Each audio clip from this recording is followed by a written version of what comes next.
Salut, bienvenue sur Terra Adventum. Aujourd'hui, dans cette exploratologie, je vous présente Jules Dumont d'Urville.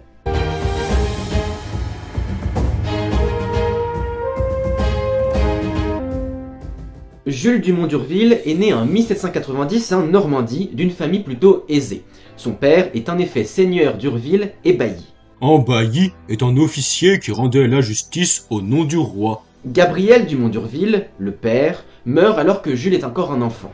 À 17 ans, après de brillantes études au collège, Jules s'engage dans la marine et devient tout de suite aspirant de première classe, grâce à de belles réussites aux examens. En 1812, à tout juste 22 ans, Jules Dumont d'Urville devient déjà enseigne de vaisseau, le grade situé juste en dessous de lieutenant de vaisseau.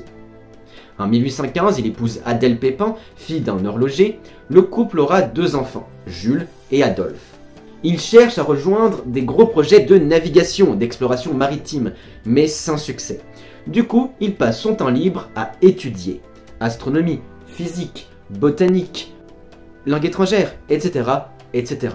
Enfin, en 1819, il est à bord de la chevrette du capitaine Pierre-Henri Gauthier du Parc, une petite expédition qui a pour mission de déterminer la position précise des îles grecques et d'explorer mer Noire et mer Égée. Jules est chargé du pôle histoire naturelle et archéologique de l'expédition. Ce poste lui permet d'être le premier à signaler une statue récemment exhumée, une statue très connue aujourd'hui, la Vénus de Millau. De retour en France en 1821, Jules Dumont d'Urville est promu lieutenant de vaisseau. En 1822, il organise avec le capitaine Louis-Isidore Dupéret une circumnavigation. Le tour du monde À bord de la Coquille. Ce voyage dure 3 ans, de 1822 à 1825. Jules est chargé du côté botanique et entomologique de l'expédition. Il rapporte au Muséum d'histoire naturelle plus de 3000 espèces de plantes et 1200 espèces d'insectes, dont beaucoup sont des nouvelles espèces. L'expédition autour du monde de la Coquille est un grand succès du point de vue scientifique, mais aussi sur le bilan humain. Aucun mort, chose rare à cette période. En 1826, Dumont d'Urville est promu capitaine de vaisseau. Il peut enfin diriger un navire. Le ministre de la Marine lui confie alors la Coquille, renommée un astrolabe, et la mission d'aller explorer l'Océanie. Et tant qu'à faire, s'il est possible, essayer de retrouver l'expédition de La Pérouse, disparue depuis bientôt 40 ans. L'expédition de La Pérouse, dont on a déjà fait une vidéo très intéressante d'ailleurs, a en effet disparu en 1788, échouée au large de Vanikoro, dans les îles Salomon. Sauf qu'au départ de Dumont d'Urville, personne ne sait encore ce que sont devenus les navires de La Pérouse. Et oui, allez voir les 2 vidéos qui en parlent. L'expédition qui ne revint jamais, soit l'expédition de La Pérouse, et à la recherche de La Pérouse, soit la première expédition de recherche, celle d'Entrecasteaux. Et tant qu'à faire, n'oubliez pas de vous abonner et de nous rejoindre sur TikTok, Instagram et Discord. Bref, en 1826, Jules Dumont d'Urville aborde l'Astrolabe quitte Toulon direction l'Océanie. À bord du navire, 80 hommes. C'est cette même année que Peter Dillon, un capitaine anglais, découvre justement sur Vanikoro dans les îles Salomon les restes de l'expédition de La Pérouse.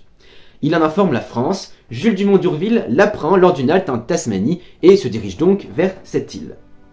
Il découvre lui aussi des restes, essaye de comprendre les événements et fait construire un monument à la gloire de La Pérouse. Cette seconde mission accomplie, Dumont d'Urville réussit sa première mission, explorer l'Océanie.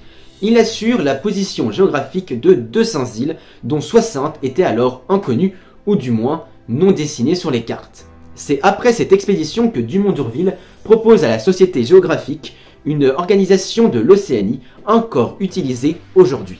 La Polynésie, traduction les nombreuses îles, composées de la Polynésie française, île Cook, Nouvelle-Zélande, Samoa, Tuvalu, Niue, Tonga, Hawaï ou encore île de Pâques. La Mélanésie, traduction les îles Noires, composées de Fidji, Nouvelle-Calédonie, île Salomon, Vanuatu et Nouvelle-Guinée. Et la Micronésie, traduction les petites îles, composées des États fédérés de Micronésie, île Marshall, Kiribati, île Marianne, Wake, Nauru, Palaos et Guam.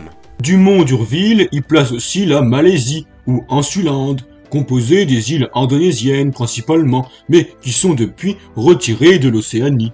Après cette expédition, qui est pourtant une réussite, Jules Dumont d'Urville n'est convoqué pour aucune autre mission, un peu contre son gré du coup, sans qu'on sache vraiment pourquoi. Jusqu'en 1837 où enfin il peut entreprendre un nouveau voyage, un voyage qu'il désirait faire d'ailleurs, aller en Antarctique. Expédition connue aujourd'hui sous le nom d'expédition du Mont d'Urville. L'Antarctique, continent longtemps supposé, n'a été découvert qu'en 1819 par William Smith. Depuis, de nombreuses expéditions de découverte de ce nouveau continent sont lancées. Expéditions britanniques surtout, mais aussi américaines, russes entre autres. La France est elle en retard. Donc l'idée d'une expédition en Antarctique par Dumont d'Urville est plutôt bien vue. Enfin, pas pour tous. Certains, comme Françoise Arago et d'autres, n'y trouvent aucun intérêt, ni commercial, ni scientifique. C'est vrai que l'Antarctique est une terre désolée, froide, sans aucun peuple avec qui commercer et sans aucune matière à exploiter. Ça ne change rien. En 1837, l'astrolabe de Dumont d'Urville et la zélée de Charles-Hector Jacquinot quittent Toulon, direction la Terre de Feu, qui est atteinte en 1838. Puis ils traversent le Pacifique et descendent précipitamment vers le sud pour ne pas être devancés par le Britannique James Clark Ross. Jusqu'à atteindre une terre en Antarctique alors inconnue. Mais avant ça, ils débarquent sur un simple rocher nommé Rocher du Débarquement, qui fait partie d'un ensemble d'îlots qui sont nommés les îles du Moulin, en l'honneur de l'hydrographe de l'expédition. Cette grande terre, donc, qui a été découverte, sera elle nommée la terre Adélie, un hommage à la femme de Dumont d'Urville, Adèle Dumont d'Urville. Bon, par contre, l'expédition ne rentre pas trop en profondeur des terres. La terre Adélie est aujourd'hui un territoire revendiqué par la France pour faire partie des TAF, les terres australes et antarctiques françaises. Dans l'ensemble, cette expédition est une réussite scientifique, en déplaise à Arago et aux autres. Malheureusement, le bilan humain est assez lourd, 25 morts. De retour en France, Dumont d'Urville est nommé contre-amiral. Il meurt en 1842 avec sa femme et son seul fils encore vivant dans la catastrophe ferroviaire de Meudon, une des toutes premières catastrophes de chemin de fer, mais aussi l'une des plus lourdes, 55 morts et 200 blessés. C'est sûr, c'est un peu triste. Jules Dumont d'Urville a risqué sa vie dans le Pacifique ou en Antarctique, mais il est mort en France dans un accident de train. Mais Dumont d'Urville est encore parmi nous, avec tous les territoires qu'il a nommés, la terre Adélie en tête. Et depuis sa mort, de nombreux territoires ont été nommés en son honneur, comme la mer Dumont d'Urville qui borde la terre Adélie, l'île d'Urville en Nouvelle-Zélande, ou encore le mont d'Urville sur l'île d'Auckland. La base française en terre Adélie se nomme Base Antarctique Dumont d'Urville, et 3 navires de la marine française portent le nom de Dumont d'Urville. Et il doit sans doute aussi avoir de nombreuses écoles et rues qui doivent porter son nom.